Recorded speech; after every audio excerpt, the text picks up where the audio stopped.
Aku tidak pernah menyangka. Sebuah benda kecil di dalam mobil akan membawaku pada kebenaran yang hampir merenggut nyawaku. Sebelum mulai ceritanya, komen dulu kalian dari kota atau negara mana. Aku pengen tahu. Jangan lupa like, subscribe, dan aktifkan lonceng, supaya channel ini makin berkembang. Tika menatap mobilnya dengan rasa gelisah. Pagi itu, ia hendak pergi bekerja seperti biasa. Tapi sesuatu menarik perhatiannya di bawah kursi pengemudi.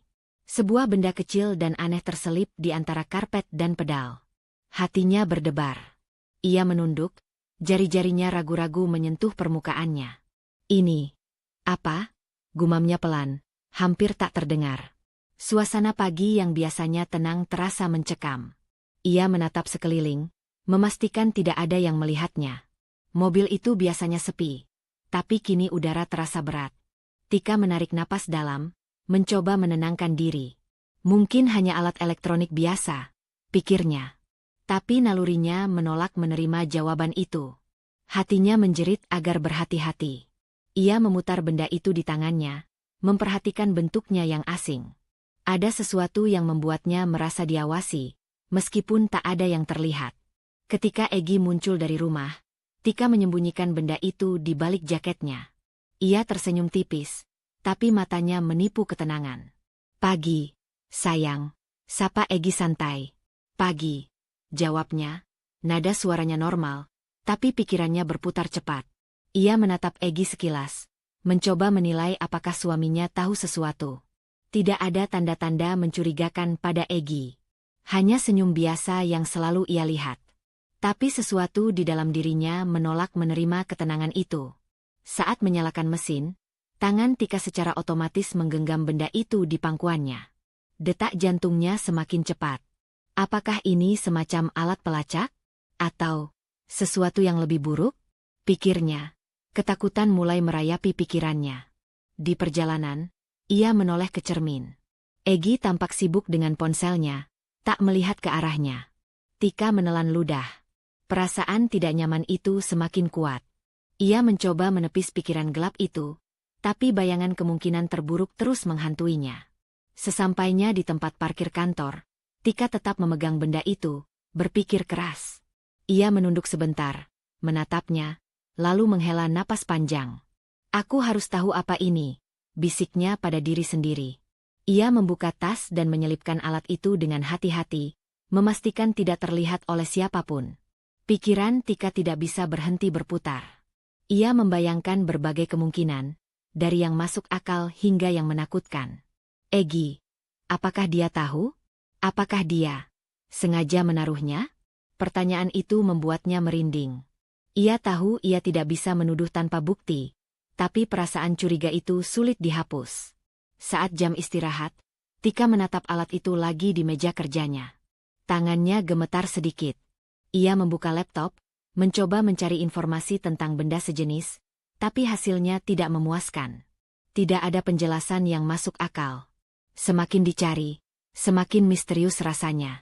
Malam harinya, Tika pulang dengan langkah hati-hati. Mobil sepi, tapi rasa gelisahnya tetap membayangi.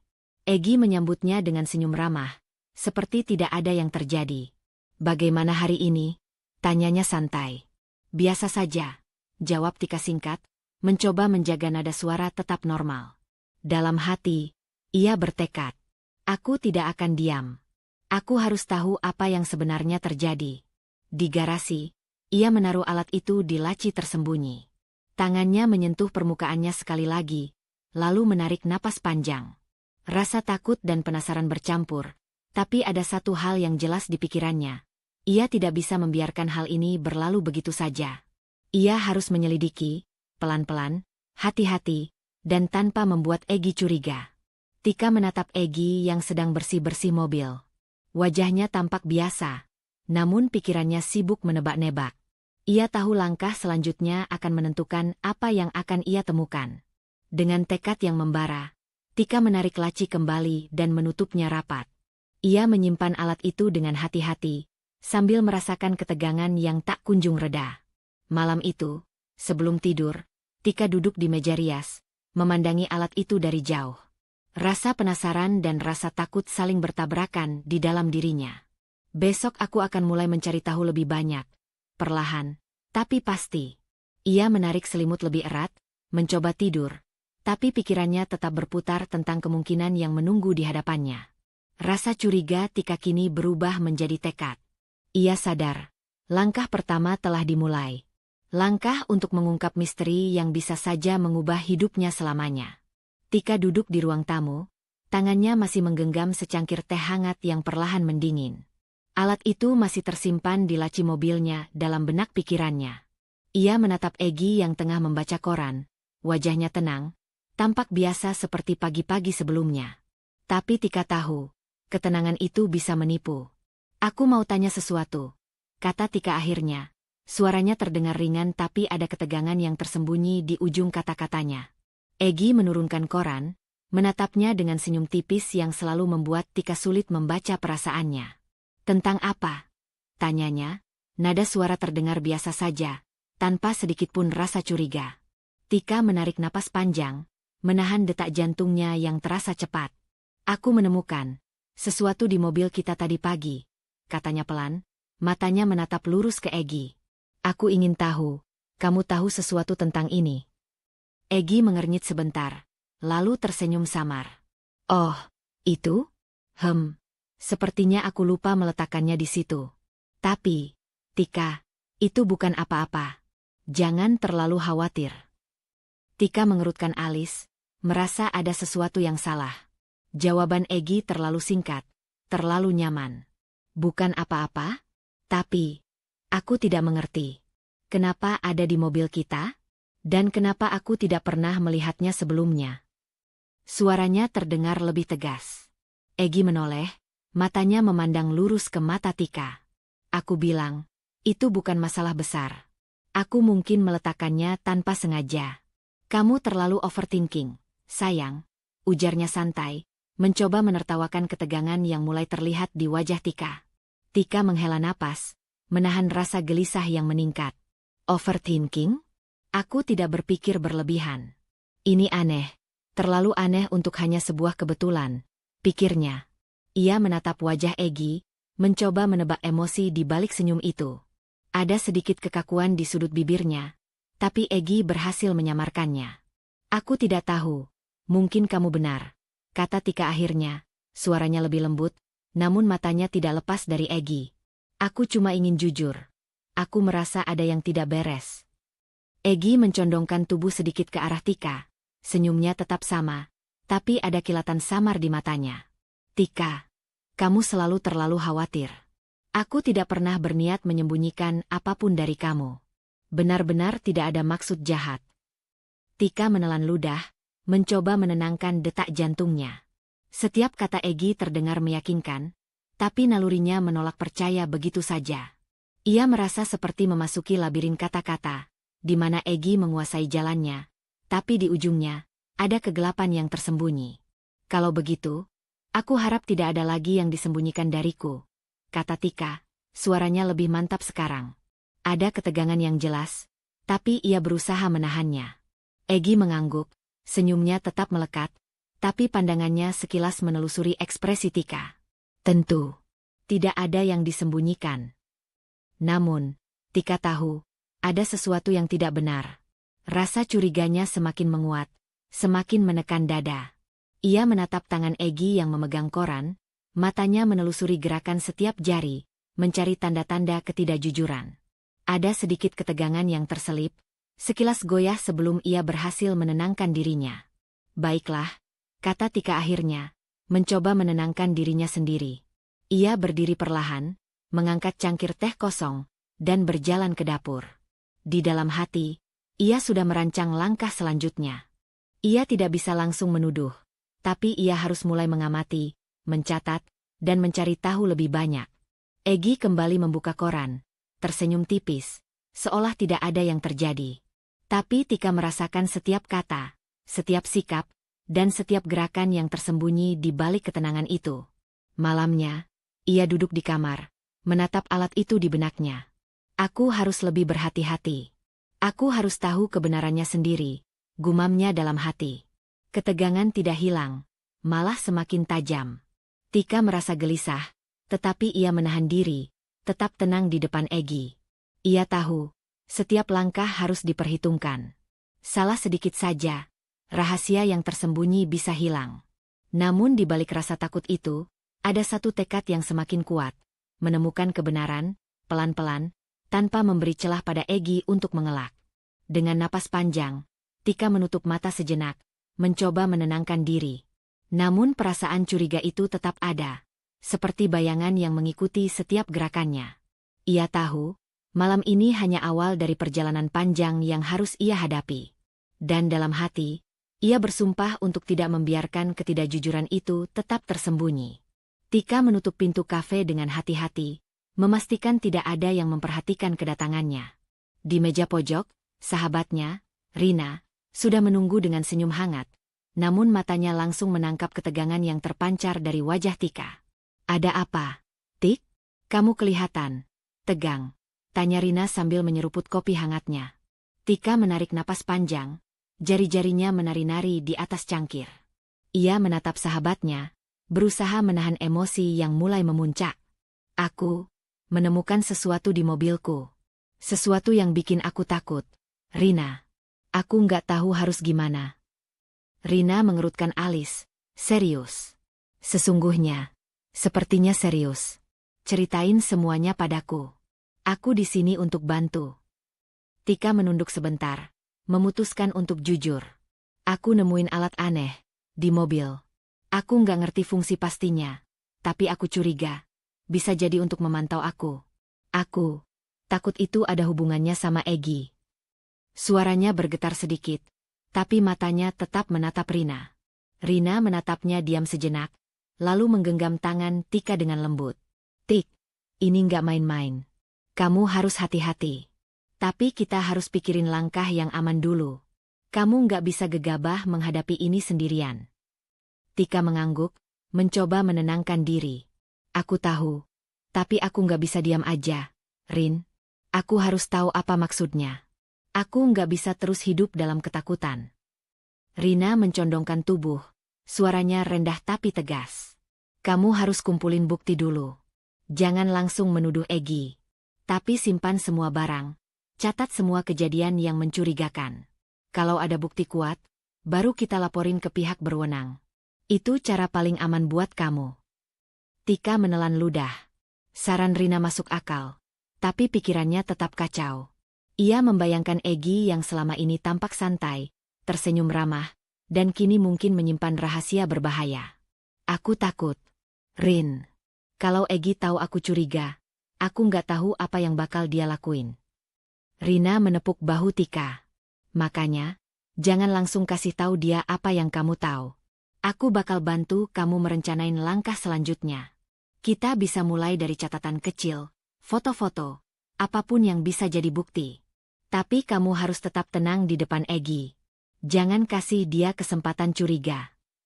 Tika menatap sahabatnya, merasa lega sekaligus tegang. "Aku ngerti, tapi aku nggak ngerti dari mana harus mulai." Rina tersenyum tipis, lalu mengeluarkan ponselnya. "Kita bisa mulai dari hal sederhana. Foto alat itu, simpan di tempat aman. Catat semua kejadian yang nggak biasa. Kalau ada percakapan aneh, rekam atau tulis. Kita bikin semuanya terdokumentasi rapi. Nanti kalau lapor polisi, semua udah siap. Kamu nggak sendirian, Tik. Aku di sampingmu." Tika mengangguk perlahan, perasaan campur aduk. Ada ketakutan, tapi juga sedikit lega karena merasa didukung. Ia menyadari, langkah pertama yang harus diambil adalah memutuskan untuk melapor ke pihak berwenang. "Oke, aku bakal lapor ke polisi. Tapi aku bakal lakuin dengan hati-hati, ngumpulin bukti dulu." Rina tersenyum, menepuk tangannya lagi. "Bagus. Itu langkah paling tepat. Jangan terburu-buru, Tik. Kita bakal hadapi ini pelan-pelan, tapi pasti." Tika menarik napas panjang, mencoba menenangkan diri. Dalam hatinya, ia merasakan ketegangan yang masih membara, tapi ada tekad yang lebih kuat. Ia tahu, ini bukan hanya soal alat itu, tapi soal keselamatan dan kejujuran dalam hidupnya. "Terima kasih, Rin. Aku nggak tahu apa jadinya tanpa kamu, kata Tika, suara lembut tapi mantap. Rina menggenggam tangannya, menatap mata Tika dengan serius. Kamu nggak sendiri. Ingat itu.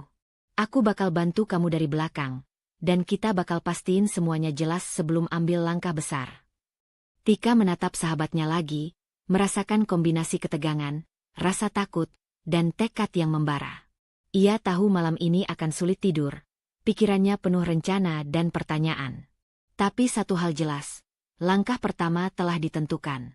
Besok, ia akan mulai menghubungi pihak berwenang, membawa alat itu sebagai bukti awal, dan memulai proses untuk menemukan kebenaran. Saat mereka berpisah di luar kafe, Tika menatap langit malam yang gelap. Ia menarik napas panjang, merasakan angin dingin menyentuh wajahnya. Aku harus berhati-hati, tapi aku nggak akan diam. Aku harus menemukan jawaban sendiri. Tekad itu menguatkan langkahnya menuju mobil. Malam itu, Tika menyimpan alat itu di tasnya dengan hati-hati, siap untuk memulai babak baru dalam hidupnya. Babak di mana ia tidak akan membiarkan ketidakjujuran mengendalikan hidupnya. Tika menarik napas panjang di depan kantor polisi. Tangannya menggenggam tas berisi alat aneh yang selama beberapa hari terakhir menghantuinya. Ia menatap gedung itu dengan campuran rasa takut dan tekad. Ini langkah pertama. Aku harus tetap tenang, gumamnya dalam hati. Begitu masuk, aroma resmi dari kantor polisi langsung menyergap inderanya. Campuran kertas, tinta, dan logam. Tika berjalan menuju resepsionis, mencoba menenangkan detak jantungnya yang berdebar cepat. Selamat pagi. Saya ingin melapor, kata Tika, suaranya sedikit bergetar, tapi ia berusaha terdengar tegas. Petugas resepsionis, seorang wanita muda dengan senyum profesional, menatapnya sebentar. Silakan, Bu. Apa yang ingin dilaporkan? Tika mengeluarkan alat itu dari tasnya, menaruhnya di atas meja resepsionis. Saya menemukan benda ini di mobil saya, dan saya merasa ada yang tidak beres. Saya ingin polisi memeriksa dan mengetahui apakah ini alat berbahaya atau digunakan untuk tujuan jahat. Petugas itu mengangkat alis, menatap alat itu sebentar, kemudian mengangguk. Baik, Bu. Kami akan memproses laporan ini. Silakan duduk sebentar. Nanti akan ada petugas yang memeriksa benda ini. Tika duduk di kursi tunggu, tangan gemetar sedikit, matanya terus menatap alat itu. Ia merasa seperti berada di antara rasa lega dan ketegangan. Ia mencoba menenangkan diri, menarik napas dalam, tapi pikirannya tetap dipenuhi pertanyaan. Siapa yang menaruh ini? Apa tujuannya? Apakah Egy terlibat? Beberapa menit kemudian, seorang petugas berpakaian rapi keluar dari ruang penyelidikan. Bu Tika, saya petugas Aditya. Boleh saya lihat benda ini lebih dekat? Tika mengangguk, menyerahkan alat itu dengan hati-hati. Silakan diperiksa. Saya benar-benar tidak mengerti apa fungsinya, tapi saya merasa ini serius. Petugas Aditya menatap alat itu dengan cermat, memutar dan menelitinya dari berbagai sisi, sambil sesekali mencatat di buku catatan. Apakah Bu Tika melihat alat ini aktif atau hanya ditemukan begitu saja? Tanyanya. Ditemukan begitu saja, Pak. Aku nggak menyentuhnya banyak. Aku takut kalau ternyata bahaya, jawab Tika, suaranya sedikit bergetar. Petugas mengangguk, matanya tetap fokus pada alat itu. Baik, Bu. Kami akan melakukan pemeriksaan awal. Bisa jadi ini alat sederhana, tapi bisa juga digunakan untuk pemantauan. Untuk saat ini, kami akan mendokumentasikan benda ini, mengambil foto, dan melakukan identifikasi teknis. Tika menelan ludah, menatap setiap gerakan petugas. Jantungnya berdetak kencang. Ia merasa seperti berdiri di tepi jurang, menunggu keputusan yang bisa mengubah segalanya. Apakah kalian bisa tahu siapa pemiliknya? Tanyanya pelan. Petugas Aditya menoleh sebentar, menatap Tika dengan serius. Itu butuh waktu, Bu. Kami akan cek serial number, teknologi yang digunakan, dan membandingkan data dengan laporan sebelumnya. Tapi untuk saat ini, pemiliknya belum diketahui. Rasa lega dan cemas campur aduk di dada Tika. Ia tersenyum tipis, mencoba menenangkan diri. Baik, aku cuma ingin memastikan semuanya aman. Petugas itu mengangguk. Kami akan menangani ini sebaik mungkin. Bu Tika, untuk keamanan, jangan memberitahu siapapun tentang benda ini sebelum pemeriksaan selesai. Simpan semua informasi yang relevan. Kami mungkin akan hubungi Bu lagi jika ada perkembangan. Tika mengangguk mantap. Ia merasa langkah awal telah diambil. Setidaknya, ia tidak sendirian dalam menghadapi misteri ini. Namun, rasa curiga terhadap Egy tetap berputar di kepalanya. Ia tahu, bahkan jika polisi mulai memeriksa alat ini, perjalanan untuk mengetahui siapa yang menaruhnya dan apa tujuannya baru saja dimulai. Saat meninggalkan kantor polisi, Tika menarik napas panjang. Udara pagi terasa segar, tapi rasa tegang masih menempel. Ia memikirkan langkah-langkah selanjutnya, tetap waspada, mencatat hal-hal yang mencurigakan di rumah, dan memastikan Egy tidak menyadari penyelidikan awal ini. Di perjalanan pulang, ia menatap tasnya, membayangkan alat itu diperiksa oleh polisi, dan berharap jawabannya segera muncul. Tapi di balik rasa lega itu, ia menyadari satu hal, misteri yang dihadapinya jauh lebih rumit dari yang dibayangkan. Ia harus tetap hati-hati. Sesampainya di rumah, Tika menaruh tasnya di kamar dengan hati-hati. Ia menatap sekeliling, menilai setiap gerakan Egy yang sedang sibuk dengan pekerjaan rumah. Dalam hatinya, tekad itu semakin menguat. Ia tidak akan berhenti sampai mengetahui kebenaran di balik alat ini, dan siapapun yang terlibat harus bertanggung jawab. Malam itu, sebelum tidur, Tika menatap langit melalui jendela kamarnya, memikirkan langkah berikutnya. Polisi memberi petunjuk jelas, alat ini belum diketahui pemiliknya. Artinya, jalan untuk menemukan kebenaran masih panjang, dan ia harus melangkah lebih hati-hati. Namun tekadnya tidak tergoyahkan. Tika menatap ponselnya dengan tangan gemetar. Sebuah pesan masuk dari petugas Aditya di kantor polisi. Bu Tika, hasil identifikasi alat sudah keluar. Mohon segera hubungi kami untuk diskusi lebih lanjut. Detak jantungnya meningkat. Ia menelan ludah, napas terasa berat. Tanpa menunggu lama, Tika segera menghubungi nomor itu. Tangannya hampir gemetar saat menekan tombol panggil. Selamat pagi, Bu Tika. Ini petugas Aditya. Suara di telepon terdengar resmi. Hasil pemeriksaan alat yang Bu Tika serahkan, ternyata terdaftar atas nama suami ibu, Egy. Tika membeku di tempatnya. Suaranya tercekat saat mencoba berbicara. Maaf, apa? Petugas Aditya mengulang dengan tenang, namun tegas. Alat itu memang milik Egy. Ada bukti kepemilikan yang terdaftar dan data teknis yang menunjukkan alat tersebut kemungkinan digunakan untuk pemantauan. Tika menutup mata sejenak, napasnya memburu. Rasa percaya yang selama ini ia miliki terhadap Egy hancur berkeping-keping. Bayangan senyum ramah suaminya tiba-tiba terasa menakutkan. Ia merasa seperti baru saja jatuh dari tebing tanpa pegangan. Apa? Ini serius? Tanyanya pelan, suaranya hampir berbisik. Ya, Bu. Kami sarankan untuk berhati-hati. Jangan konfrontasi langsung tanpa petugas. Kami bisa membantu langkah selanjutnya, jawab petugas Aditya. Tika meletakkan ponsel di meja, tangannya menutupi wajah. Ia merasa campuran antara marah, takut, dan hancurnya kepercayaan. Semua senyum, perhatian, dan kata-kata manis Egy selama ini tiba-tiba terasa seperti topeng. Ia membayangkan semua waktu mereka bersama, dan setiap momen kini dipenuhi kecurigaan baru. Ia berjalan ke jendela, menatap langit yang mulai redup, mencoba menenangkan pikirannya. Bagaimana bisa? Gumamnya. Hatinya terasa sakit, tapi kemarahan mulai menyala. Ia tahu, ia tidak bisa membiarkan situasi ini begitu saja. Egy jelas memiliki maksud jahat, dan alat itu adalah bukti nyata. Beberapa menit kemudian, Egy pulang.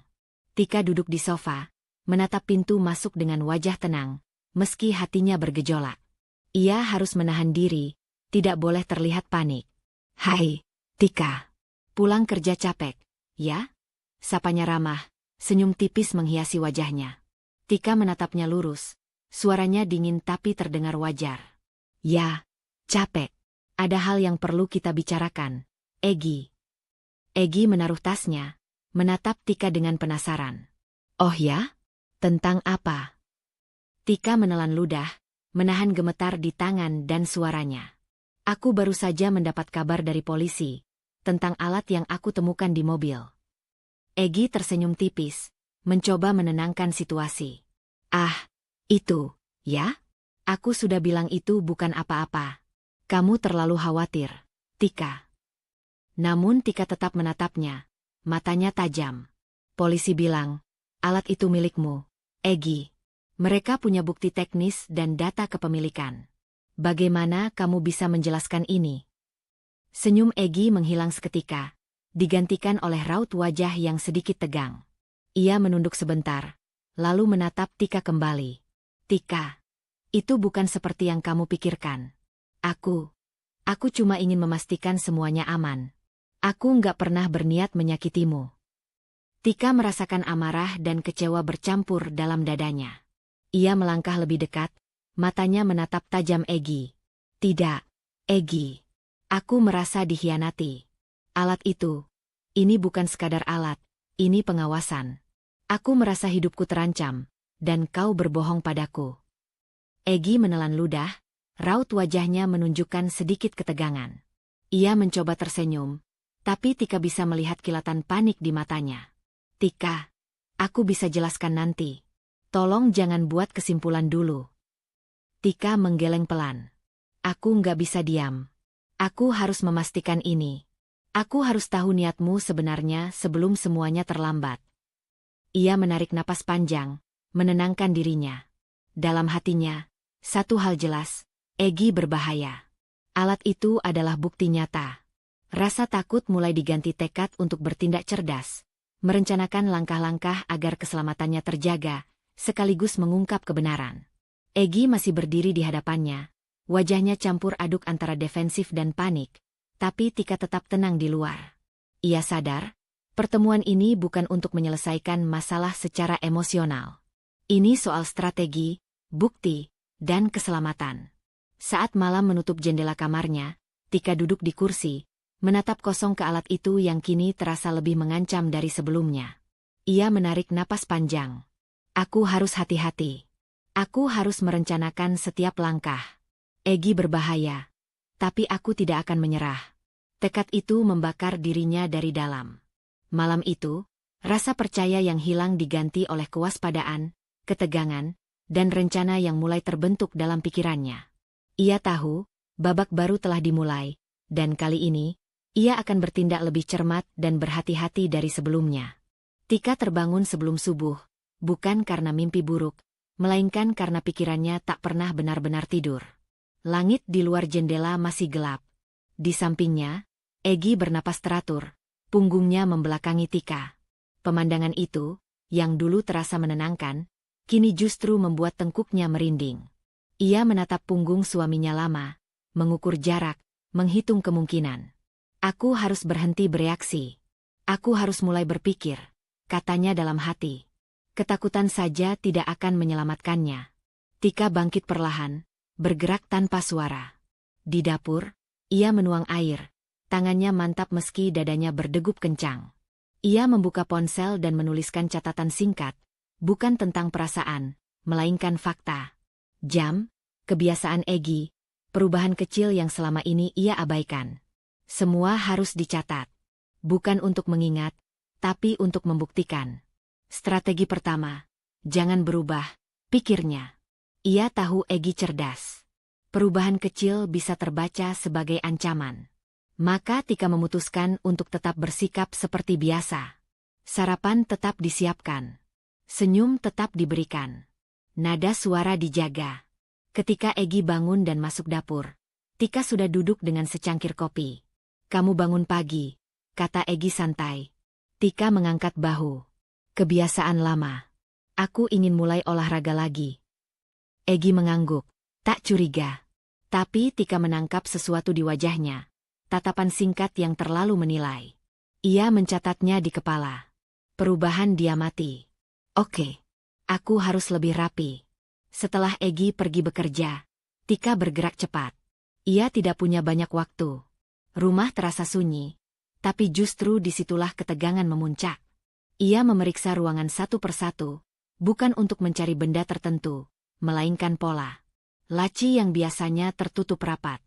Meja kerja Egy yang terlalu bersih. Komputer yang selalu dikunci. Ia tidak menyentuh apapun secara langsung. Hanya mengamati. Jangan meninggalkan jejak, pikirnya. Strategi kedua, mengamati tanpa mengubah keadaan. Tika duduk di ruang tamu, membuka laptop pribadinya. Ia membuat folder tersembunyi, menamainya dengan sesuatu yang membosankan. Di dalamnya, ia mulai menyusun kronologi. Tanggal, waktu, kejadian kecil. Setiap hal yang terasa janggal. Ia tidak berasumsi. Hanya menulis apa yang terjadi. Siang itu, ponselnya bergetar. Pesan dari Rina masuk singkat. Hati-hati. Jangan terburu-buru. Simpan semuanya rapi. Tika membalas cepat. Aku sedang menyusun langkah. Aku aman untuk sementara. Aman. Kata itu terasa rapuh, tapi ia memaksakan diri untuk mempercayainya. Sore hari, Egy pulang lebih cepat dari biasanya. Tika sedang melipat pakaian di kamar. Ia menahan napas sejenak, lalu melanjutkan kegiatannya seperti tidak terjadi apa-apa. Kamu di rumah saja hari ini? Tanya Egy. Iya. Pekerjaan kantor agak longgar. Jawab Tika tanpa menoleh. Ia bisa merasakan Egy memperhatikannya dari belakang. Diam terlalu lama. Tika sengaja menjatuhkan kaos ke lantai, lalu membungkuk untuk mengambilnya. Gerakan sederhana, alami. Ia ingin memastikan Egy melihatnya sebagai dirinya yang lama, bukan seseorang yang sedang menyusun perang. Malam datang bersama hujan tipis. Mereka makan malam tanpa banyak bicara. Egy tampak sibuk dengan ponselnya. Tika memperhatikan dari balik bulu matanya. Strategi ketiga, biarkan dia lengah. Setelah Egy tertidur, Tika bangkit lagi. Kali ini, ia membawa buku catatan kecil dan ponsel cadangan yang selama ini jarang ia pakai. Ia tidak ingin semua tersimpan di satu tempat. Risiko terlalu besar. Ia duduk di lantai kamar mandi, menyalakan ponsel cadangan tanpa suara. Ia mengatur pengamanan sederhana, mematikan notifikasi, memastikan tidak ada yang terhubung ke akun utamanya. Jika aku butuh bukti, aku butuh tempat aman menyimpannya. Tika tidak menyentuh barang-barang Egy malam itu. Ia tahu, pengawasan terbaik bukanlah yang agresif, melainkan yang sabar. Ia hanya perlu memastikan satu hal, bahwa setiap langkah Egy tercatat, meski tanpa ia sadari. Keesokan harinya, Tika mulai menjalankan rencana kecil. Ia memperhatikan jam pulang Egy, alasan-alasan yang terdengar sepele, perubahan nada suara saat menjawab telepon. Semua dicatat. Tidak ada emosi yang ikut campur. Hanya data. Ketegangan membuatnya lelah, tapi juga fokus. Ia tidak lagi bertanya-tanya apakah Egy berbahaya. Ia sudah sampai pada kesimpulan itu. Sekarang, pertanyaannya hanya satu. Seberapa jauh? Malam ketiga, Tika membuka laci tempat ia menyimpan barang-barang pribadinya. Dari balik tumpukan dokumen lama, ia mengeluarkan sebuah benda kecil yang sudah lama ia siapkan. Alat sederhana, tidak mencolok, mudah disembunyikan. Tangannya berhenti sejenak di atasnya. Ini bukan balas dendam, bisiknya pelan. Ini perlindungan. Ia menyimpannya kembali dengan rapi, lalu menutup laci. Di dalam dirinya, rasa takut masih ada, tapi kini berdampingan dengan sesuatu yang baru, kendali. Tika mematikan lampu, berbaring, dan menatap langit-langit kamar. Di sampingnya, Egy tidur tanpa tahu apa yang sedang disiapkan. Tika menutup mata perlahan. Ia tahu, mulai besok, ia tidak hanya akan mengamati. Ia akan memantau. Dengan metode. Dengan tujuan. Dan tanpa kesalahan. Tika menunggu sampai suara pintu tertutup rapat. Ia menghitung langkah Egy menjauh dari rumah, lalu mengecek jam. 15 menit. Cukup untuk langkah pertama. Ia bergerak cepat ke ruang kerja Egy. Tidak ada waktu untuk ragu. Laptop di meja terkunci. Tika tidak mencoba membobolnya. Ia tahu itu jebakan. Ia memilih jalur lain. Laci bawah. Ia membuka perlahan. Kosong. Laci kedua. Beberapa map tipis. Ia tidak membaca lama-lama. Hanya memotret judul, menutup kembali. Tidak ada yang dipindah. Ponsel Egy tergeletak di meja. Layar mati. Tika berhenti. Jangan sekarang, katanya pada diri sendiri. Ia melangkah mundur. Strateginya bukan mengambil risiko besar di awal. Ia beralih ke tas kerja Egy. Resleting setengah terbuka. Tika mengintip. Dompet. Kunci. Sebuah buku kecil dengan sampul gelap. Jantungnya berdegup. Ia menarik buku itu keluar, membukanya sekilas. Tulisan singkat. Tanggal. Jam. Tempat. Tidak ada penjelasan. Hanya catatan kering. "Kenapa kamu mencatat ini?" gumamnya pelan. Ia memotret beberapa halaman, mengembalikan buku ke posisi semula. Napasnya tertahan sampai tas itu kembali seperti semula. Langkah aman, pikirnya. Ada pola. Aku belum tahu artinya. Ponselnya bergetar. Pesan dari Rina. Ada perkembangan? Tika membalas cepat. Ada catatan. Masih kabur.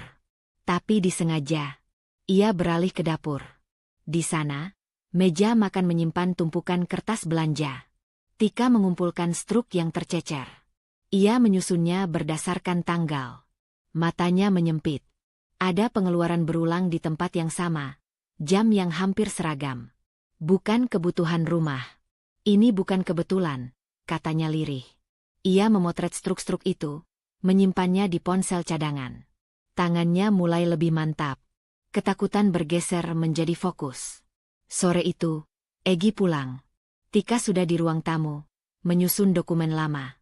"Kamu rapi sekali hari ini," kata Egy sambil meletakkan kunci. "Lagi ingin beberes," jawab Tika ringan. Egy mengangguk. "Aku mungkin lembur besok." Tika menatapnya sekilas. "Seperti minggu lalu?" Egy berhenti sepersekian detik. "Iya. Ada urusan." Tika tersenyum kecil. "Hati-hati." Ia menangkap perubahan napas Egy. Singkat. Tertahan. Lalu normal kembali. Dicatat, pikirnya. Malam datang. Setelah makan, Egy masuk kamar mandi. Tika bergerak. Ia membuka dompet Egy yang ditinggalkan di sofa. Ia tidak mengambil apapun. Hanya melihat kartu-kartu yang ada. Ada satu yang jarang ia lihat. Ia memotret, lalu menutup dompet dengan rapi. Egy keluar. "Kamu kenapa berdiri?"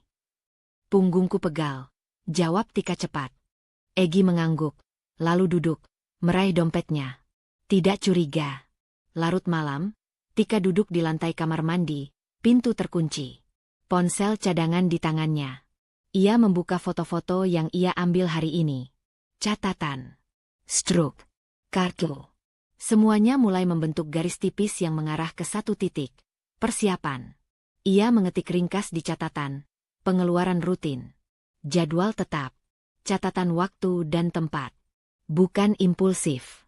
Ketika Egy tertidur, Tika mengambil langkah berikutnya. Ia membuka laci pakaian Egy. Di bawah tumpukan kaos, ada map tipis. Ia membuka. Beberapa kertas terlipat rapi. Tidak ada kop. Tidak ada logo. Tapi bahasanya dingin. Instruksi singkat. Target. Waktu. Tika menutup mulutnya dengan tangan. Napasnya memburu. Ini bukan sekadar pengawasan, pikirnya. Ini perencanaan. Ia memotret halaman pertama saja. Tidak lebih. Ia mengembalikan map itu ke tempat semula. Tangannya gemetar, tapi kepalanya jernih. Aku tidak boleh serakah. Keesokan paginya, Tika mengantar Egy sampai pintu. "Kamu kelihatan pucat," kata Egy. "Kurang tidur," jawab Tika. "Aku baik-baik saja." Egy menatapnya lama, lalu tersenyum tipis. "Jangan terlalu capek." Begitu Egy pergi, Tika duduk. Ia menghubungi Rina. "Ada apa?" tanya Rina. "Ada dokumen," jawab Tika singkat. "Bukan main-main.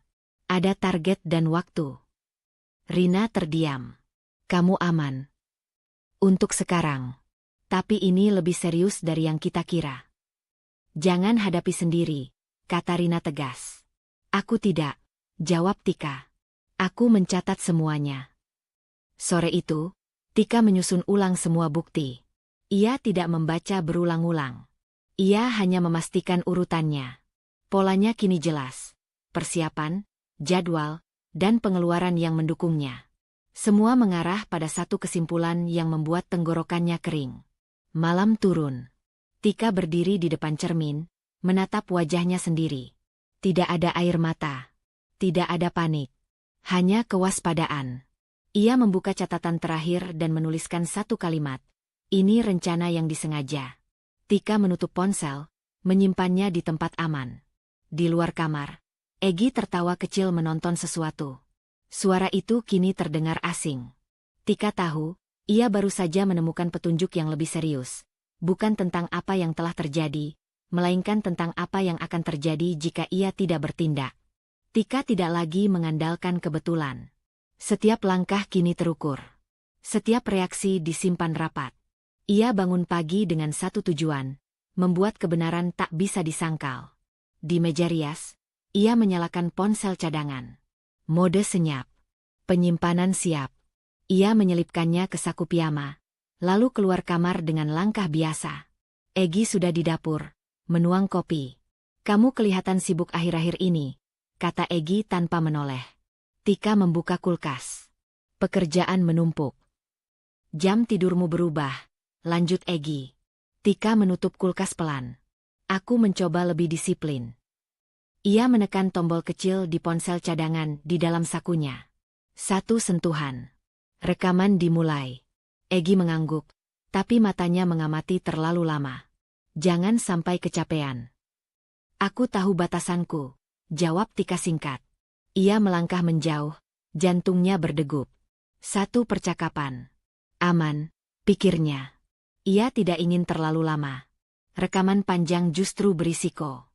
Siang itu, Tika berada di rumah sendirian. Ia membuka laptop pribadinya dan menghubungkan ponsel cadangan. Rekaman tersimpan rapi. Ia memberi label tanggal dan konteks. Tidak ada emosi di penamaan.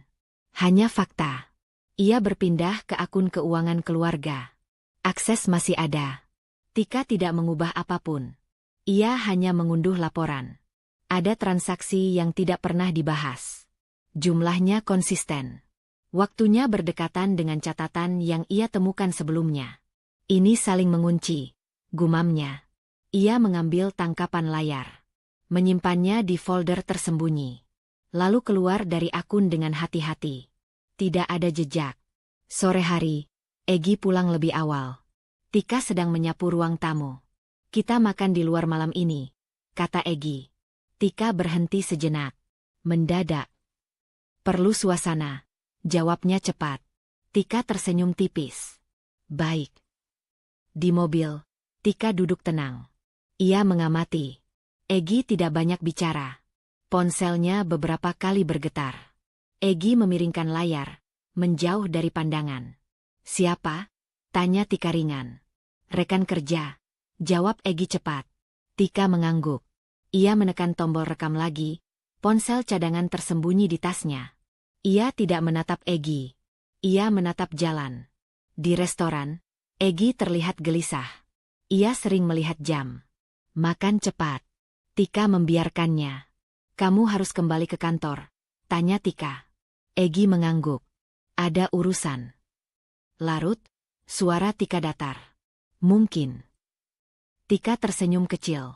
Hati-hati. Malam itu, Egy pergi lagi. Tika menunggu 5 menit, lalu bergerak. Ia membuka laptop Egy yang ditinggalkan di meja. Masih terkunci. Ia tidak memaksa. Ia mencolokkan flash disk kecil ke port. Lampu kecil berkedip. Ia mencabutnya kembali. Tidak lebih dari 10 detik. Ia duduk. Tangannya dingin. Cukup, katanya pada diri sendiri. Di kamar mandi, ia memeriksa hasilnya di laptop pribadinya. Metadata. Riwayat koneksi. Nama file samar. Tidak lengkap, tapi cukup untuk menunjukkan aktivitas tersembunyi. Tika menutup laptop, menahan napas. Emosi naik perlahan. Bukan panik, melainkan kemarahan yang terkendali. Aku tidak salah. Ini nyata. Ponselnya bergetar. Pesan dari Rina. Kamu aman? Tika membalas. Aku dapat lebih banyak. Rekaman. Transaksi. Aktivitas digital. Jangan simpan di satu tempat. Balas Rina. Sudah kupisah. Jawab Tika. Larut malam, Egi pulang. Wajahnya lelah. Ia menaruh tas tanpa bicara. Kamu belum tidur? Tanya Egi. Menunggumu, jawab Tika. Egi tersenyum samar. Besok aku mungkin pergi pagi. Tika menatapnya. Kemana? Keluar kota. Tika mengangguk. Baik. Ia menekan tombol rekam sekali lagi. Nada suara Egi berbeda. Lebih pendek. Lebih tertutup. Perubahan pola, pikirnya. Setelah Egi tertidur, Tika duduk di tepi ranjang. Ia memindahkan semua bukti ke penyimpanan terenkripsi. Ia membuat salinan kedua. Mengirimkannya ke alamat aman yang hanya ia dan Rina tahu. Tangannya berhenti sejenak di atas keyboard. Dadanya sesak. Ada rasa sedih yang datang terlambat. Bukan karena kehilangan, tapi karena pengkhianatan itu nyata. Ia mengizinkan dirinya merasakannya sebentar. Lalu berhenti. Ini bukan tentang perasaan, bisiknya. Ini tentang bertahan. Keesokan paginya, Egi pergi lebih awal. Tika berdiri di depan pintu, menatap punggungnya menjauh. Ia tidak melambaikan tangan. Ia tidak perlu. Ia kembali ke meja, membuka catatan terakhir. Semua bukti kini saling menguatkan. Rekaman. Transaksi. Aktivitas digital. Perilaku. Tika menutup laptop perlahan. Napasnya dalam. Kepalanya jernih. Ia tahu, titik ragu telah lewat. Yang tersisa hanyalah langkah besar berikutnya. Dan kali ini, ia siap melangkah. Pintu terbuka lebih keras dari biasanya. Tika yang sedang di dapur langsung menoleh. Jam di dinding menunjukkan pukul 9 malam. Terlalu cepat. Egi masuk dengan wajah tegang. Jaketnya masih menempel, tas belum dilepas. Matanya menyapu ruangan, berhenti sejenak di meja tempat ponsel Tika tergeletak. Kamu di rumah terus hari ini? Tanya Egi. Iya, jawab Tika tenang. Ia mematikan kompor, mengelap tangan. Kenapa? Egi mendekat. Aku dapat notifikasi aneh. Jantung Tika berdetak lebih cepat, tapi wajahnya tetap datar. Notifikasi apa? Ponselku, kata Egi. Ada aktivitas yang tidak biasa. Tika mengangguk pelan. Mungkin sinkronisasi. Egi menatapnya. Terlalu lama. Terlalu dalam. Kamu pakai laptopku hari ini. Tika menarik kursi, duduk. Tidak. Kenapa? Aku yakin aku menutupnya, kata Egi. Tika menatap balik. Aku tidak menyentuhnya. Hening menggantung.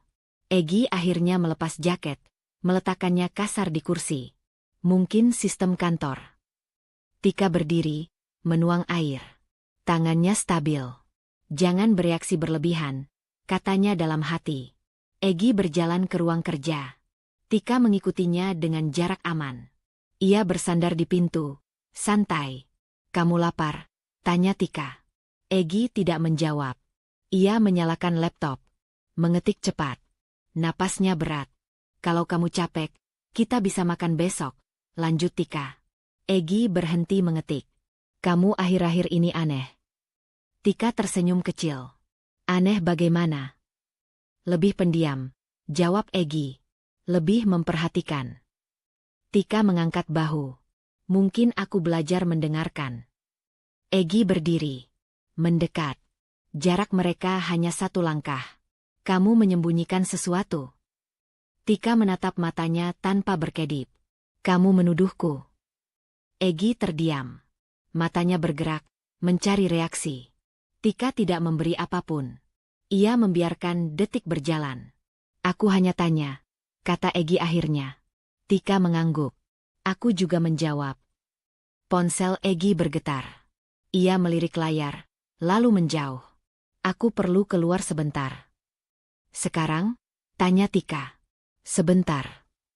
Tika mengangguk. Hati-hati. Begitu pintu tertutup, Tika bergerak. Ia mengambil ponsel cadangan dari tempat tersembunyi. Ia memeriksa rekaman. Percakapan barusan terekam jelas. Nada Egi. Tuduhan samar. Tekanan. Ia memindahkan file ke penyimpanan aman. Lalu menghapus jejak lokal. Cepat. Bersih. Pintu kembali terbuka. Egy masuk dengan wajah lebih dingin. "Kamu tadi merekam sesuatu?" tanyanya tiba-tiba. Tika berhenti berjalan. Ia menoleh perlahan. "Merekam apa?" "Suara," kata Egy. "Aku dengar bunyi." Tika menunjuk televisi yang menyala pelan. "Itu." Egy menatap televisi. "Tadi mati." Tika menekan remote. Suara naik. "Mungkin kamu tidak dengar." Egy mendekat lagi. Tangannya menyentuh meja. "Tika, jangan bohong." Tika mendekat satu langkah. Suaranya rendah. "Aku tidak." Keheningan kembali. Egy menghela napas panjang. "Aku lelah." "Aku tahu," kata Tika lembut. Egy berjalan ke kamar. Tika mengikuti sampai pintu, lalu berhenti. Ia tidak memaksa. Ia menunggu. Beberapa menit kemudian, Egy keluar dengan ponsel di tangan. "Aku harus pergi lagi." "Larut," kata Tika. "Ada urusan penting." Tika menatapnya. "Kamu aman?" Egy mengangguk cepat. "Jangan tunggu." Tika tersenyum tipis. "Baik." Begitu Egy pergi, Tika mengunci pintu. Ia bersandar, mengatur napas. Tangan sedikit bergetar, tapi kepalanya tetap jernih. Hampir, pikirnya. Terlalu dekat.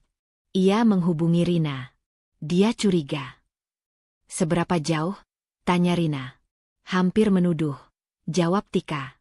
"Tapi belum ada bukti." "Amankan dirimu." "Sudah," kata Tika. Semua dipisah. Malam semakin larut. Tika memeriksa jendela, pintu, lampu. Ia tidak menyalakan terlalu terang. Ia duduk di sofa, menunggu. 1 jam berlalu. 2. Pesan masuk dari Egy. "Aku menginap di luar. Jangan khawatir." Tika membalas, "Hati-hati." Ia mematikan ponsel utama, menyalakan ponsel cadangan. Ia mencatat kejadian malam ini. Waktu, kata-kata, reaksi. Semua detail kecil yang bisa berarti besar nanti. Tika berdiri di depan cermin. Wajahnya pucat, tapi matanya tajam. Ia menepuk pipinya pelan. "Kamu masih aman," katanya pada diri sendiri.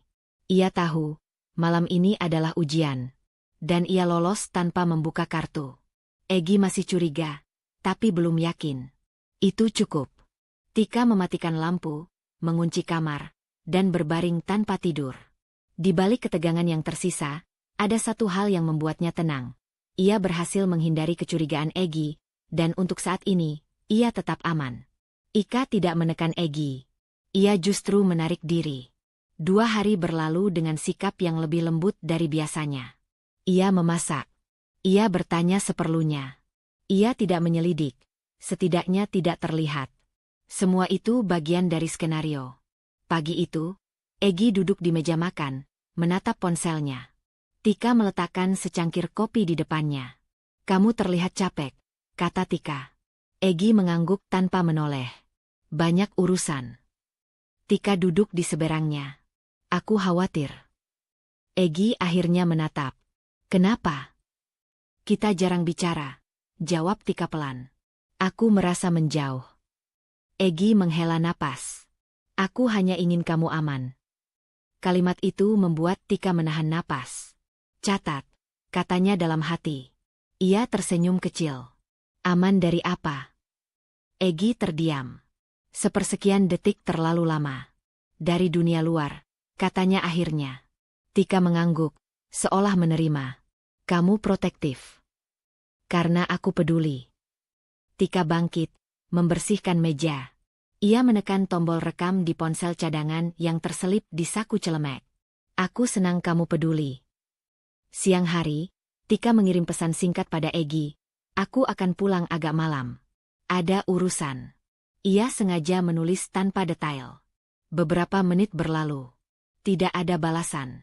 Ia menunggu 1 jam, lalu mengirim pesan kedua. "Aku bersama Rina." Balasan datang cepat. "Di mana?" Tika tersenyum. "Masih di jalan." Ia menyimpan ponsel. Jantungnya berdetak tenang. Reaksi spontan. "Bagus." Malam itu, Tika pulang lebih awal dari yang ia katakan. Ia parkir sedikit jauh dan berjalan kaki.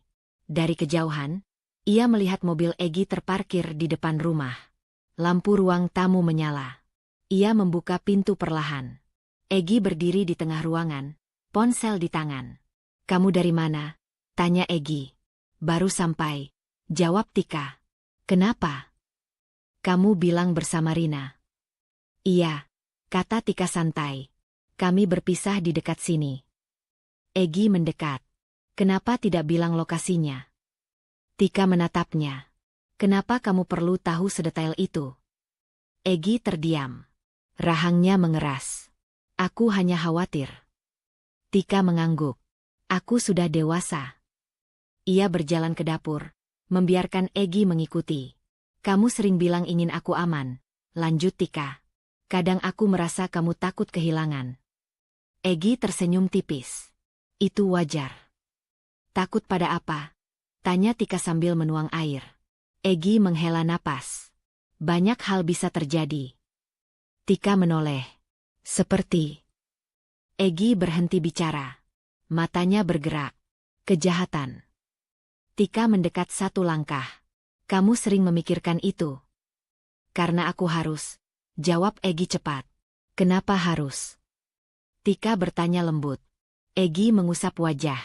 "Karena dunia tidak aman." Tika mengangguk perlahan. Ia mengubah arah. "Kalau sesuatu terjadi padaku, apa yang akan kamu lakukan?" Egy menatapnya tajam. "Jangan bicara begitu. Aku hanya bertanya." "Jangan," ulang Egy. Nada suaranya naik. Tika mundur setengah langkah. "Maaf." Hening kembali. Egy berjalan ke jendela. "Aku melakukan semua ini demi kita." Kalimat itu membuat Tika menahan napas. "Semua ini," pikirnya. Ia tidak bertanya. Ia menunggu. "Kadang," lanjut Egy, "orang tidak sadar bahaya sampai terlambat." Tika menunduk, berpura-pura merenung. "Kamu terdengar seperti sudah memikirkan skenario terburuk." Egy berbalik. "Aku selalu siap." "Siap bagaimana?" tanya Tika. Egy terdiam. Ia menyadari jebakan itu terlambat. "Maksudku, mental." Tika tersenyum kecil. "Tentu." Malam semakin larut. Mereka duduk di sofa, jarak sedikit lebih dekat dari biasanya. Tika menyandarkan kepala di bahu Egy. Sentuhan itu membuat Egy kaku. "Kamu tidak percaya padaku?" tanya Egy tiba-tiba. Tika mengangkat kepala. "Kenapa kamu bertanya?" "Karena kamu berubah." Tika menatap matanya. "Aku hanya ingin jujur satu sama lain." Egy menghela napas panjang. "Tidak semua hal bisa dibagi." Tika mengangguk. "Tapi beberapa harus." Egy berdiri mendadak. "Aku perlu udara." Tika tidak menahan.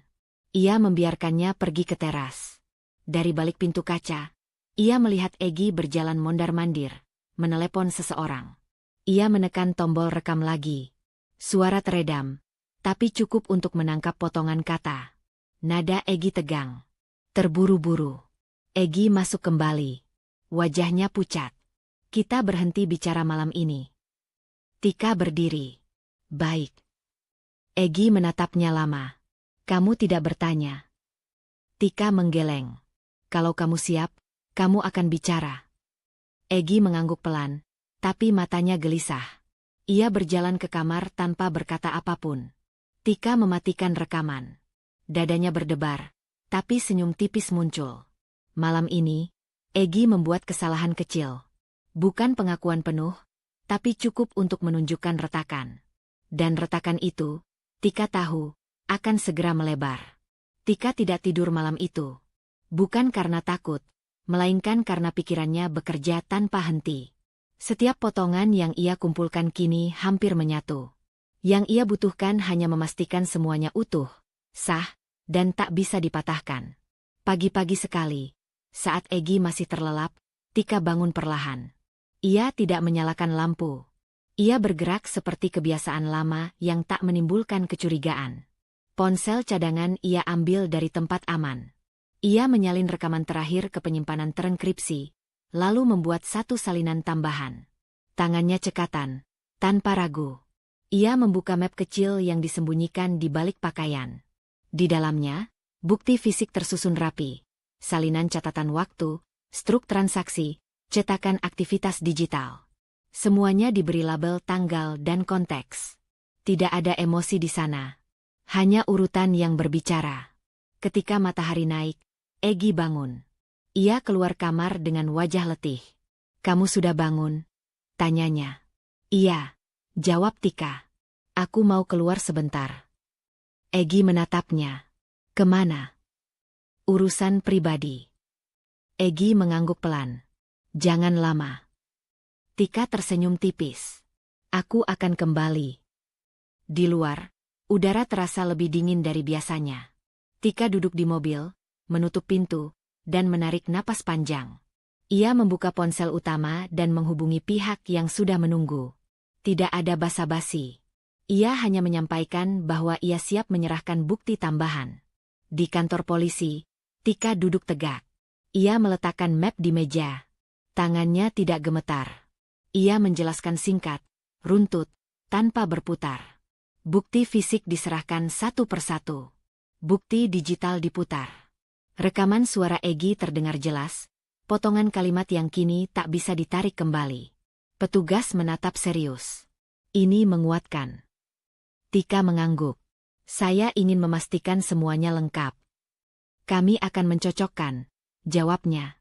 "Anda sudah melakukan hal yang benar." Kalimat itu tidak membuat Tika lega.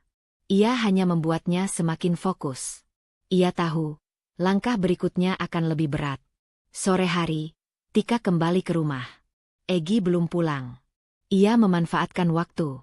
Ia memeriksa kembali ruang kerja Egy, kali ini dengan izin yang telah diberikan sebelumnya. Ia mengambil satu benda kecil yang selama ini ia hindari.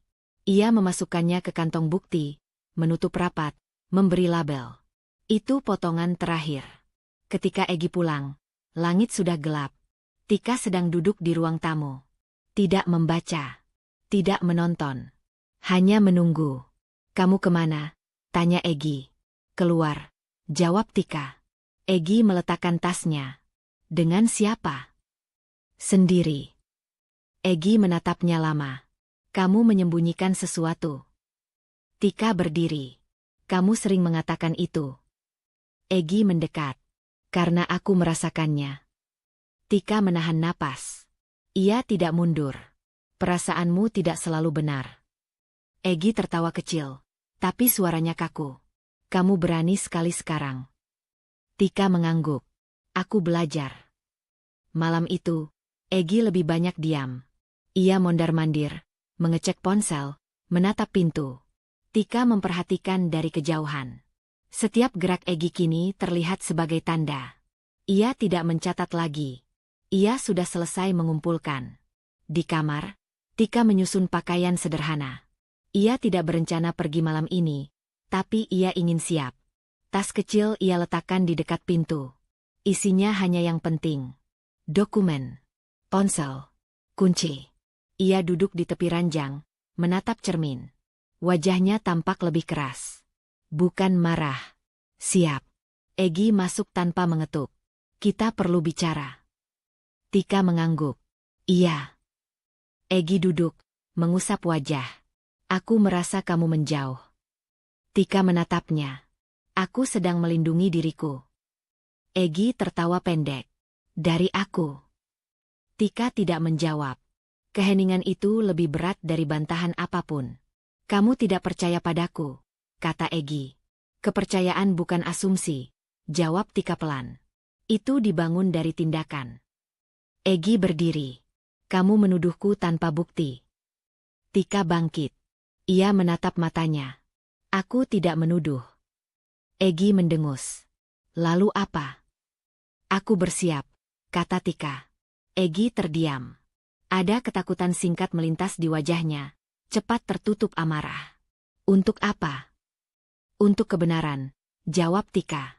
Egy melangkah mundur satu langkah. "Kamu berubah." Tika mengangguk. "Karena aku tahu." Egy tidak bertanya lebih jauh. Ia keluar kamar dengan langkah cepat. Pintu dibanting. Tika berdiri lama di tempatnya. Dadanya naik turun. Ia menutup mata sejenak, lalu membuka kembali. Semua bukti sudah di tangan pihak berwenang. Semua salinan aman. Semua langkah dipikirkan. Ia berjalan ke ruang tamu, duduk dengan punggung tegak. Tidak ada lagi ragu. Tidak ada lagi penundaan. Saat ini, ia tidak sekadar bertahan. Tika siap menghadapi konfrontasi.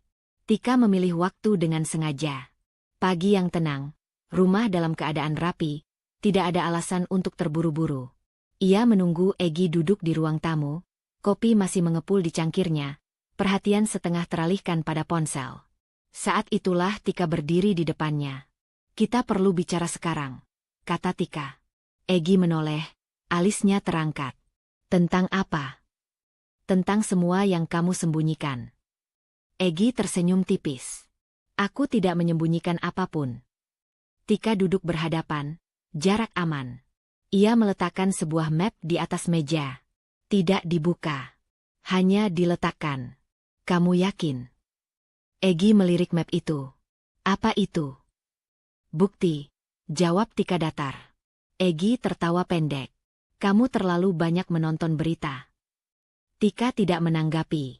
Ia membuka map, mengeluarkan lembar pertama, meletakkannya menghadap Egy. Ini catatan waktumu. Egy mencondongkan tubuh. Itu bisa milik siapa saja. Tika menggeser lembar kedua. Ini transaksi yang terhubung dengan catatan itu. Egy menghela napas, menyandarkan punggung. Kamu menafsirkannya berlebihan. Tika mengeluarkan ponsel cadangan. Ia menyalakan rekaman. Potongan suara Egy terdengar. Nada tegang. Kata-kata yang terputus, tapi jelas. Wajah Egy berubah. Itu dipotong. Tika menghentikan rekaman. Ada versi lengkap. Egy berdiri. Kamu merekamku. Tika menatapnya. Aku melindungi diriku. Egy berjalan mondar-mandir. Kamu mengkhianatiku. Tika menggeleng. Kamu yang mengkhianati kepercayaan. Egy berhenti di depan jendela. Kamu tidak mengerti. Jelaskan, kata Tika. Egy berbalik. Aku melakukan ini demi kita.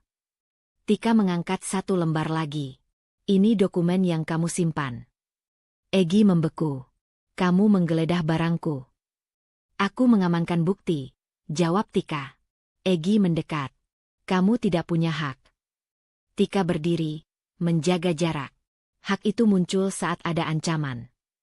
Egy tertawa keras. Ancaman?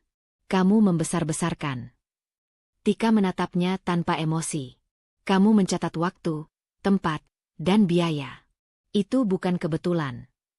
Egy mengusap wajah. Kamu salah. Kalau aku salah, kata Tika pelan, kenapa kamu panik? Egy menoleh tajam. Aku tidak panik. Tika menekan tombol, memperdengarkan rekaman lain. Suara Egy di teras, terputus-putus, tergesa. Nama tempat disebut samar. Egy meraih ponsel itu. Tika menariknya kembali dengan cepat. Jangan sentuh. Egy terdiam, napasnya berat. Kamu mau apa? Aku mau kebenaran, jawab Tika. Kebenaran versimu, bantah Egy. Fakta tidak punya versi, kata Tika. Egy duduk kembali, tapi lututnya bergerak gelisah. Kamu tidak akan membawanya keluar rumah. Tika menatapnya. Sudah. Egy mengangkat kepala. Apa? Bukti sudah diserahkan, kata Tika tenang. Wajah Egy pucat. Kamu berbohong. Tika mengeluarkan salinan tanda terima. Tidak. Egy berdiri terlalu cepat. Kursi terseret. Kamu menghancurkan hidupku. Tika tidak bergerak. Kamu melakukannya sendiri. Egy mendekat, suaranya menurun. Tarik kembali. Tidak, jawab Tika. Aku bisa memperbaikinya, kata Egy cepat. Kita bisa mulai ulang. Tika menggeleng. Aku tidak menawar. Egy menggebrak meja. Kamu pikir kamu pintar. Tika menatap tangannya yang mengepal. Kamu kehilangan kendali. Egy tersenyum miring. Kamu belum melihat apa-apa. Tika melangkah mundur setengah langkah. Ancaman dicatat. Egy tertawa keras. Suaranya pecah. Kamu tidak bisa membuktikan niat. Tika mengangkat map itu. Ini membuktikan pola. Egy mengusap rambutnya berulang-ulang. Kamu memaksaku. Aku menghentikanmu, jawab Tika. Hening menekan ruangan. Egy berjalan ke pintu, lalu berbalik. Kamu akan menyesal. Tika berdiri tegak. Aku sudah siap. Egy mengepalkan tangan, lalu melepaskannya. Matanya liar. Nafasnya tidak teratur. Ini belum selesai.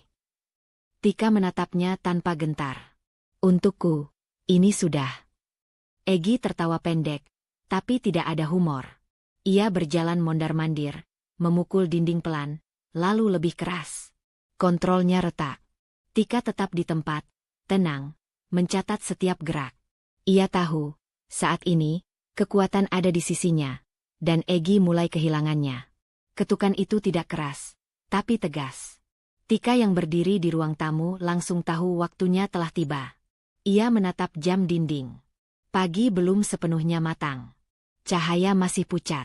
Egy berada di dapur, menuang air dengan gerakan tidak stabil.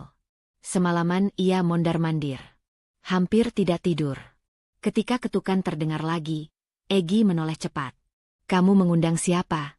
Tanyanya. Tika menarik napas. Bukan aku yang mengundang. Ketukan ketiga terdengar, diikuti suara yang jelas menyebutkan identitas. Tika melangkah lebih dulu. Ia membuka pintu. Dua petugas berdiri rapi.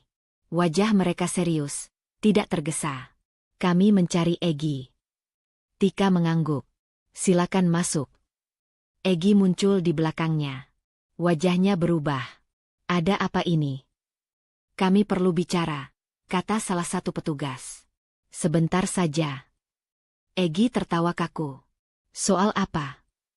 Silakan duduk, lanjut petugas lain. Egy melirik Tika. Tatapan tajam, campuran marah dan takut. Tika membalas dengan tatapan tenang. Ia mundur setengah langkah, memberi ruang. Petugas menyebutkan nama lengkap Egy dan membacakan alasan kedatangan. Kata-kata itu terdengar formal, tapi berat. Egy menggeleng. Ini salah paham, katanya cepat. Kalian datang ke alamat yang salah. Petugas mengeluarkan map. Kami membawa bukti.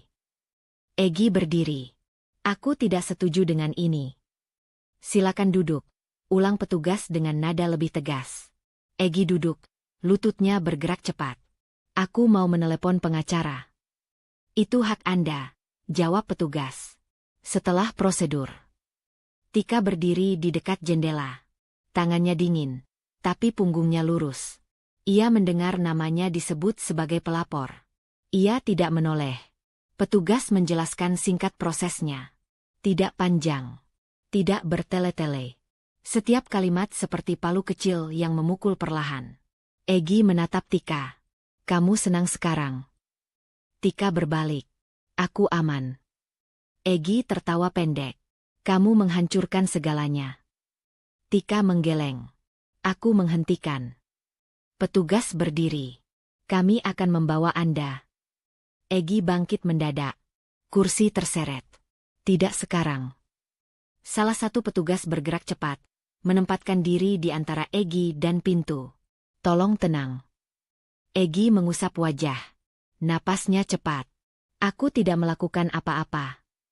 Kami akan membicarakannya di tempat yang tepat, jawab petugas.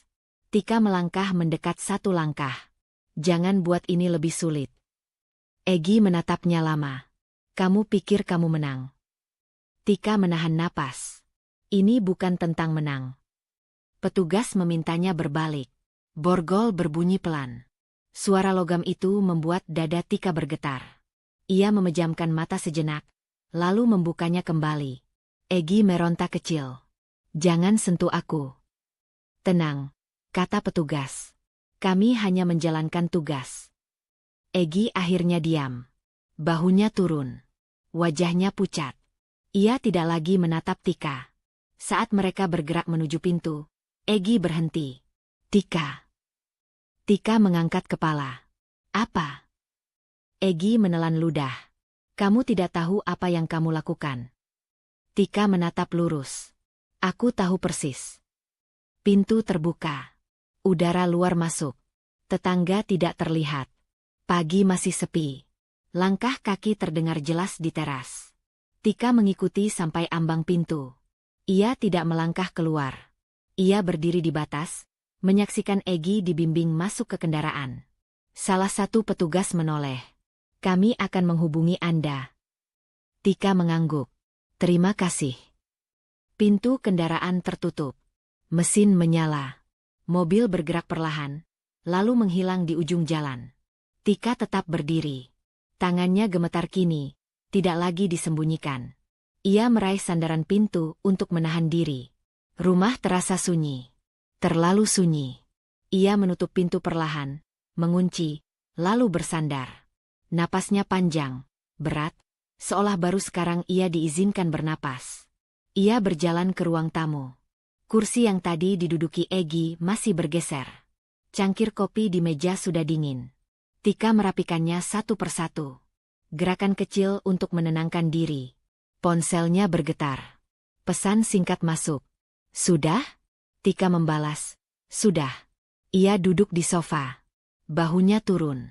Ada rasa lega yang datang perlahan, tapi tidak utuh. Di baliknya, masih ada ketegangan yang tertinggal. Proses belum selesai. Tapi satu langkah besar telah diambil. Tika menatap jendela. Cahaya pagi kini lebih terang.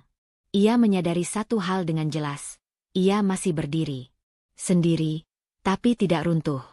Egi telah dibawa pergi. Dan meski hatinya masih berdebar, untuk pertama kalinya setelah lama, Tika merasa ruang di dadanya sedikit lebih lapang. Rumah itu terasa berbeda sejak pagi pertama tanpa Egi. Tidak sunyi, tetapi hening yang tidak mengancam. Tika bangun tanpa alarm. Cahaya masuk perlahan melalui celah tirai, menyentuh lantai dengan lembut. Ia duduk di tepi ranjang, menunggu tubuhnya mengejar kesadarannya. Tidak ada langkah tergesa di luar kamar. Tidak ada suara kunci. Ia menarik napas panjang dan menyadari satu hal sederhana. Ia aman. Di dapur, Tika menyeduh teh. Tangannya masih refleks bergerak hati-hati, seperti takut membuat suara.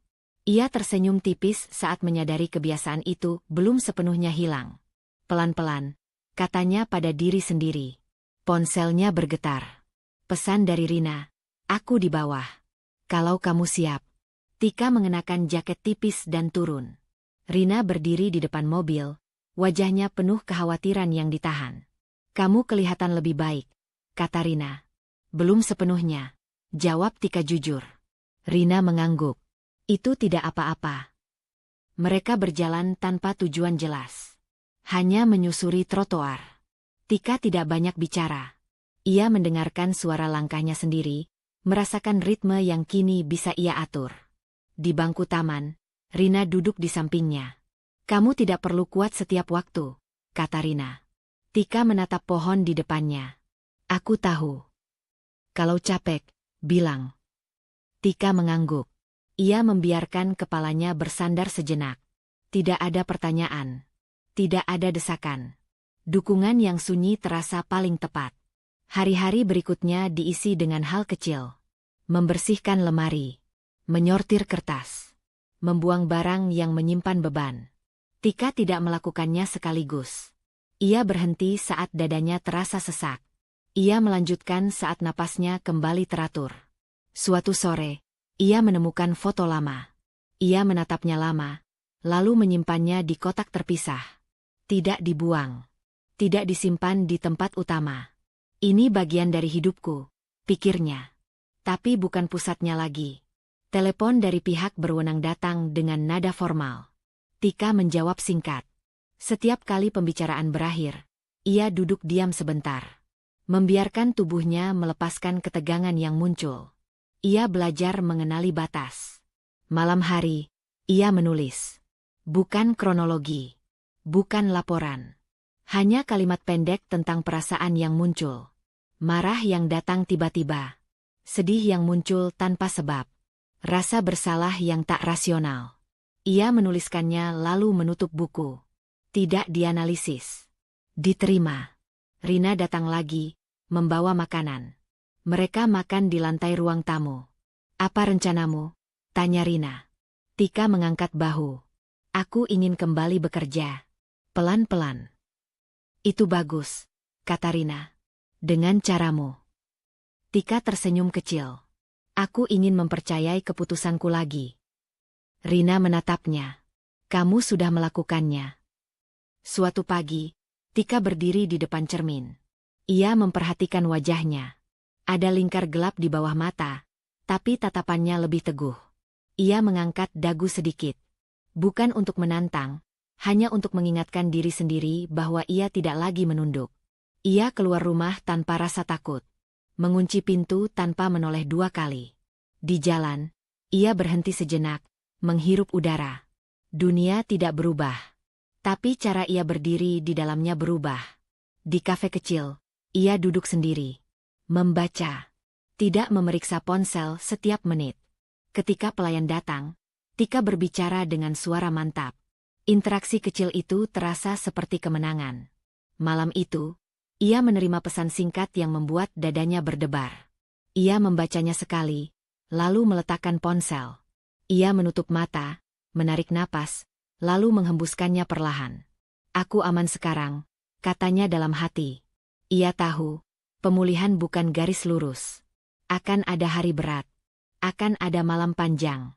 Tapi kini ia memiliki alat untuk menghadapinya. Kesadaran, batas, dan keberanian yang lahir dari pengalaman pahit.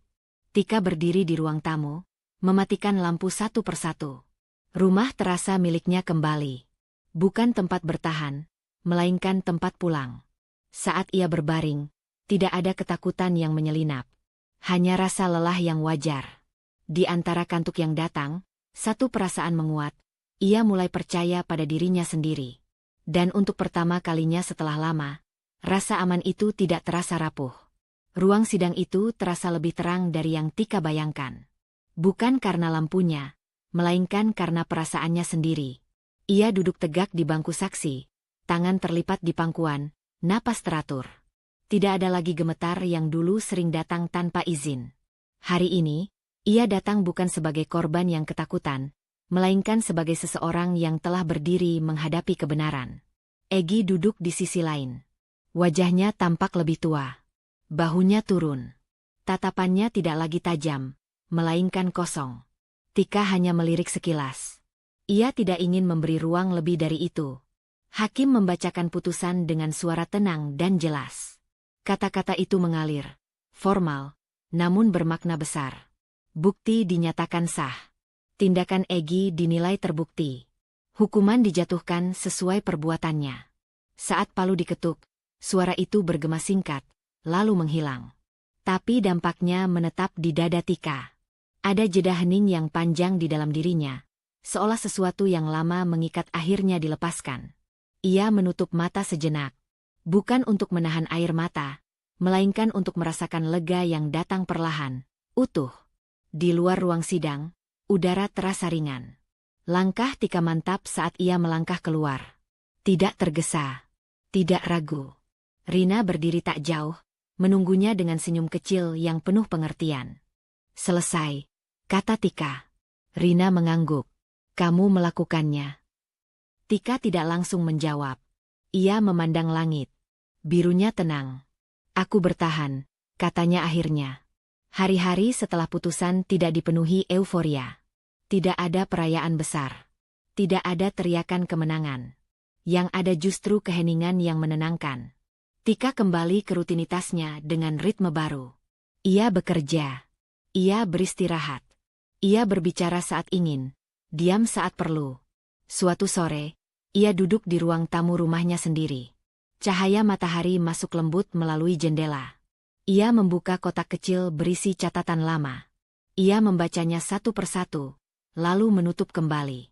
Kotak itu disimpan, bukan untuk diingat terus-menerus, melainkan sebagai pengingat bahwa ia pernah melalui sesuatu yang berat, dan keluar dengan utuh. Tika menyeduh teh dan duduk di kursi favoritnya. Ia memikirkan perjalanan yang telah ia tempuh. Dari kecurigaan kecil yang nyaris ia abaikan, hingga keberanian untuk bertanya, menyelidiki, dan akhirnya berdiri di hadapan kebenaran. Tidak semua langkah ia pahami saat itu. Banyak yang ia lakukan sambil takut. Tapi kini ia tahu, keberanian tidak selalu berarti tanpa rasa takut. Kadang, keberanian justru berarti tetap melangkah meski takut. Ia teringat malam-malam panjang penuh kecemasan, saat ia harus berpura-pura tenang di hadapan orang yang berniat jahat padanya. Ia teringat bagaimana ia belajar mengandalkan nalurinya sendiri, mencatat detail kecil, dan mempercayai pikirannya. Semua itu tidak sia-sia. Ponselnya bergetar. Pesan singkat dari Rina. "Kamu bagaimana?" Tika tersenyum. "Aku baik. Benar-benar baik." Ia mematikan ponsel dan menatap ruangan. Rumah ini kini menjadi tempat aman, bukan ruang siaga. Ia tidak lagi mendengar langkah yang membuatnya waspada. Tidak lagi menyimpan barang di tempat tersembunyi karena takut. Semua kunci ada di tangannya, secara harfiah dan batin. Malam datang tanpa membawa beban. Tika berdiri di balkon kecil, menghirup udara malam. Ia merasa bangga, bukan karena berhasil menjatuhkan seseorang, tetapi karena berhasil melindungi dirinya sendiri. Ia tidak menunggu diselamatkan. Ia mengumpulkan kekuatannya, sedikit demi sedikit, sampai cukup untuk bertindak. Ia tahu, pengalaman ini akan selalu menjadi bagian dari hidupnya. Tapi bukan sebagai luka terbuka, melainkan sebagai bekas yang mengajarkannya tentang batas, kewaspadaan, dan harga diri. Sebelum tidur, Tika menulis satu kalimat di buku catatannya. "Aku memilih diriku sendiri, dan itu tidak salah." Ia menutup buku, mematikan lampu, dan berbaring. Tidak ada kegelisahan yang mengintai. Hanya rasa lelah yang wajar dan kepuasan yang tenang. Di dalam keheningan kamar, ia merasakan sesuatu yang lama hilang, kedamaian. Tika tersenyum tipis dalam gelap. Ia kuat. Ia bebas. Dan akhirnya, ia benar-benar damai. Jika kamu merasa ada yang tidak beres dalam hidupmu atau hubunganmu, jangan abaikan suara hatimu sendiri. Kewaspadaan bukan berarti curiga berlebihan. Itu adalah bentuk perlindungan diri. Berani bertanya, mencari kebenaran, dan menetapkan batas bukanlah tanda kelemahan, melainkan bukti bahwa kamu menghargai dirimu sendiri. Ingat, keselamatan dan martabatmu selalu lebih penting daripada mempertahankan hubungan yang menyakitkan. Terima kasih sudah menyimak kisah ini hingga akhir. Semoga cerita ini memberi kekuatan, keberanian, dan harapan. Jaga dirimu, percayai instingmu, dan tetap berdiri tegak menghadapi hidup. Salam hangat.